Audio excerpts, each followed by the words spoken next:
2016. We are going to read the rest of Matthew chapter 26.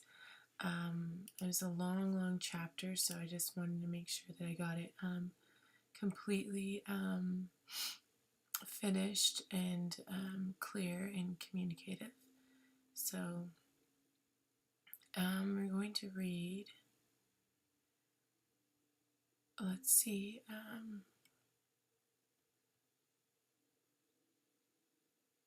verses 31 through through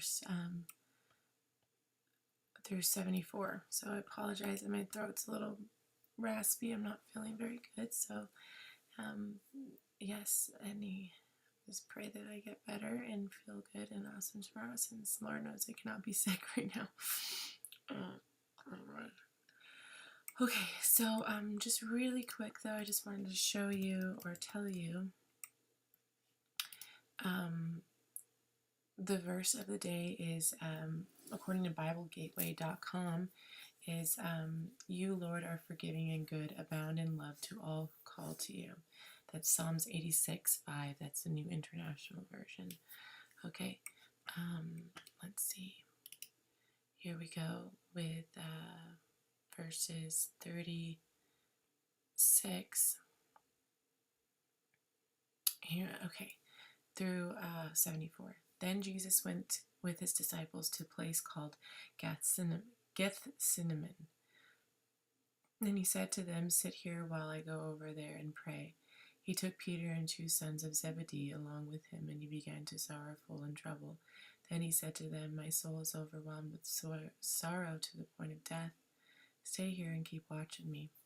Wow. Going a little farther, he fell with his face to the ground and prayed, "My Father, if it is possible, may this cup be taken from me, yet not as I will, but as you will." Then he returned to his disciples and found them sleeping. "Couldn't you men watch with me for 1 hour?" he asked Peter. "Watch and pray so that you will not fall into temptation. The spirit is willing, but the flesh is weak." He went away and a second time and prayed, "My Father, it is not possible for this cup to be taken away unless I drink it. May your will be done." When he came back, he again found them sleeping because their eyes were heavy. So he left them and went away once more and prayed the third time, saying the same thing. Then he returned to the disciples and said to them, "Are you still sleeping and resting? Look, the hour has come. The Son of Man is delivered into the hands of sinners. Rise, let us go. Here comes my betrayer." Wow, that's so interesting to me that he said those words. Watch and pray. And where he says to him, "My soul's overwhelmed with sorrow to the point of death. Stay here and keep watch of me." So that's just, I couldn't imagine. I mean, I feel certain sorrows sometimes, and it's overwhelming, my emotions, so, and Jesus carried the weight of the world on him. So anyway, that's a little bit of just humility and just being human, God and man, All right, while he was speaking, Judas, one of the 12, arrived with him with a large crowd armed with swords and clubs, sent from the chief priests and the elders of people. Now the betrayer had arranged to single with him. "The one I kiss is the man. Arrest him." Going at once to Jesus, Judas says, "Greetings, Rabbi," and kiss him. Jesus replied, "Do what you came for, friend." Then the men stepped forward, seized Jesus, and arrested him. With that, one of Jesus' companions reached out for a sword and drew it out and struck the servant of the high priest, cutting off his hair. "Put your sword back in this place," Jesus said to him, "for all who draw the sword will die by the sword. Do you think I cannot call on my Father, and he will at once put at disposal more than 12 legions of angels? But how then would the scriptures be fulfilled that it must say it must happen in this way?" I'm going to say that again one more time. "For all who draw the sword will die by the sword." That right there is basically telling you violence perpetuates violence. for all who draw the sword will die by the sword. That is Matthew chapter 26, verse 52. Do you think I cannot call on my Father? He will at once put at my disposal more than 12 legions of angels. But then would that the scriptures be fulfilled that say it must happen in this way? In that hour Jesus said to the crowd, I am leading a rebellion that you have come out with swords and clubs to capture me. Every day I sat in the temple courts teaching, and you did not arrest me. But this has all taken place that the writings of the prophets might be fulfilled. Then the disciples deserted him and fled. Those who had arrested Jesus took to Cephas the high priest, where the teachers of the law and the elders had assembled. But Peter followed him in a distance right up to the courtyard of the high priest. He entered and sat down with the guards to see the outcome. The chief priests and the whole Sanhedrin were looking for false evidence against Jesus so that they could put him to death. But they did not find many false witnesses came forward. Finally, two came forward and declared, This fellow said, I am able to destroy the temple of the God and rebuild it in 3 days. Then the high priest stood up and said to Jesus, Are you not going to answer? What is this testimony that these men are bringing against you? But Jesus remained silent. The high priest said to him, I charge you under the oath by the living God. Tell us if you are the Messiah, the Son of God. You have said so, Jesus replied, but I say to all of you, from now on you will see the Son of Man sitting at the right hand of the Mighty One and coming on the clouds of heaven. Then the high priest tore his clothes and said, He has spoken blasphemy. Why do we need any more witness? Look, now you have heard the blasphemy. What do you think? He is worthy of death, they answered. Then the Spirit in his face and struck him with their fist. Others slapped him and said, Prophesy to us, Messiah, who hit you? Now Peter sitting out on the courtyard, and the servant girl came to him. You also were with Jesus of Galilee, she said. But he denied it before them all. I don't know what you are talking about, he said. Then he went out to the gateway where the servant girl saw them and said to the people there, This fellow was with Jesus of Nazareth. He denied it again with an oath. I don't know that man, this is Peter. After a little while, those standing there went up to Peter and said, Surely you are the one of them. Your accent gives you away.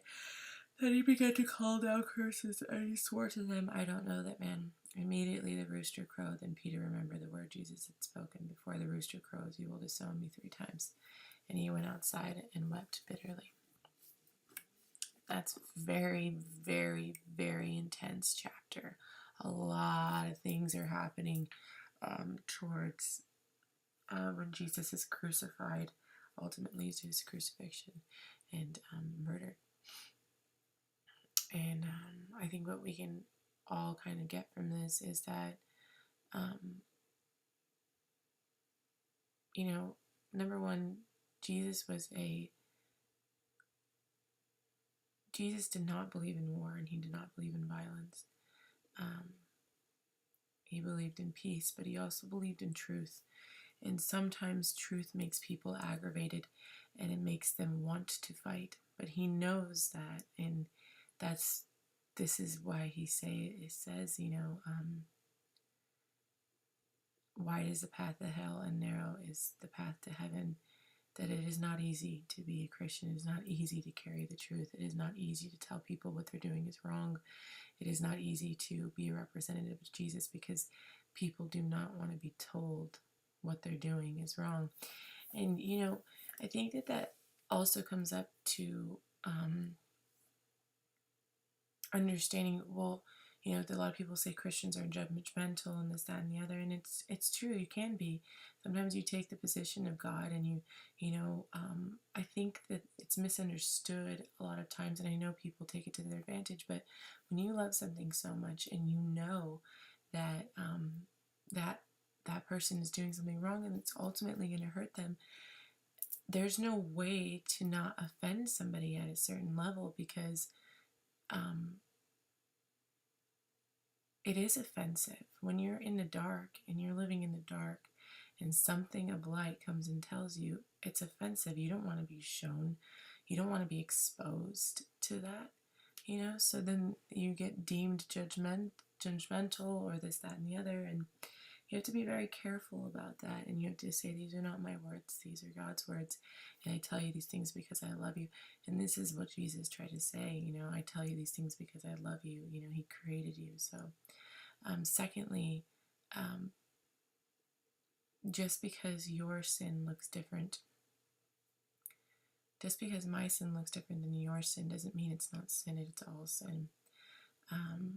So remember that when you're casting your rocks and your stones upon other people.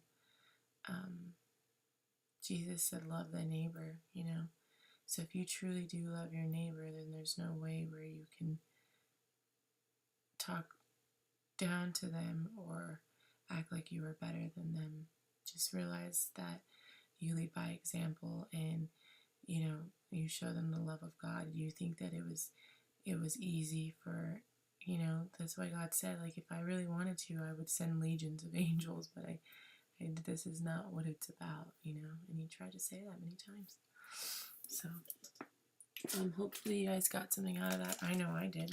I'm just going to go really quick to help yourself to happiness, page 13 in this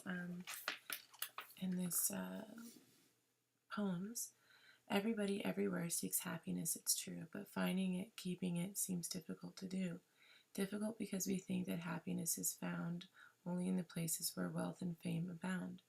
And so we go on searching in palaces of pleasure, seeking recognition and monetary treasure, unaware that happiness is just a state of mind within the reach of everyone who takes time to be kind.